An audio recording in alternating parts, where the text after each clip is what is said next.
K Shine ടീച്ചർക്കെതിരെ അധിക്ഷേപ പ്രചാരണം നടത്തിയ കേസിൽ പ്രതിയും കോൺഗ്രസ് നേതാവുമായ ഗോപാലകൃഷ്ണന്റെ ഫോൺ പോലീസ് പിടിച്ചെടുത്തു. ഗോപാലകൃഷ്ണന്റെ പറവൂരിലെ വീട്ടിൽ നടത്തിയ പരിശോധനയിലാണ് ഫോൺ പിടിച്ചെടുത്തത്.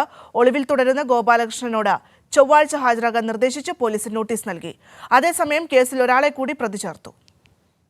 കെ ഷൈൻ ടീച്ചർക്കെതിരെ അധിക്ഷേപ പ്രചാരണത്തിന് തുടക്കമിട്ടത് KM ഷാജഹാനും പറവൂരിലെ കോൺഗ്രസ് നേതാവായ ഗോപാലകൃഷ്ണനുമാണെന്ന് പോലീസ് കണ്ടെത്തിയിരുന്നു. ഇതേ തുടർന്നാണ് ഇരുവരെയും പ്രതികളാക്കി പോലീസ് കേസെടുത്തത്. ജാമ്യമില്ലാ വകുപ്പ് പ്രകാരം കേസെടുത്തതിന് പിന്നാലെ ഒളിവിൽ പോയ ഗോപാലകൃഷ്ണന്റെ വീട്ടിൽ റൂറൽ സൈബർ പോലീസും പറവൂർ പോലീസും ചേർന്ന് വിശദമായ പരിശോധന നടത്തുകയായിരുന്നു. 1 മണിക്കൂറിലധികം നീണ്ട പരിശോധനയ്ക്കൊടുവിൽ ഗോപാലകൃഷ്ണന്റെ ഫോൺ പോലീസ് പിടിച്ചെടുത്തു. ഷൈൻ ടീച്ചർക്കെതിരെ സമൂഹമാധ്യമങ്ങളിലൂടെ അധിക്ഷേപ പ്രചാരണം നടത്താൻ വേണ്ടി ഉപയോഗിച്ച മൊബൈൽ ഫോണാണ് പോലീസ് കസ്റ്റഡിയിലെടുത്തിരിക്കുന്നത്.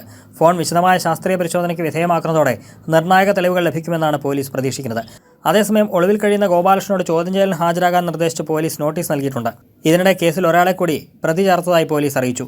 അധിക്ഷേപ പ്രചാരണം നടത്തിയ കൊണ്ടോട്ടി അബു എന്ന ഫേസ്ബുക്ക് അക്കൗണ്ട് ഉടമയെയാണ് പ്രതി ചേർത്തത്. അധിക്ഷേപ പോസ്റ്റുകളിലെ വിവരങ്ങൾ തേടി എറണാകുളം റൂറൽ സൈബർ പോലീസ് ഫേസ്ബുക്കിന്റെ മാതൃസ്ഥാപനമായ മെറ്റയ്ക്ക് കത്ത് നൽകിയിരുന്നു. മെറ്റയിൽ നിന്നും വിവരങ്ങൾ ലഭിക്കുന്ന മുറയ്ക്ക് അധിക്ഷേപ കുറിപ്പുകൾ തയ്യാറാക്കിയവർക്കും പ്രചരിപ്പിച്ചവർക്കുമെതിരെ തുടർ നടപടി സ്വീകരിക്കാനാണ് അന്വേഷണ സംഘത്തിന്റെ നീക്കം. കൈരളി ന്യൂസ്, കൊച്ചി.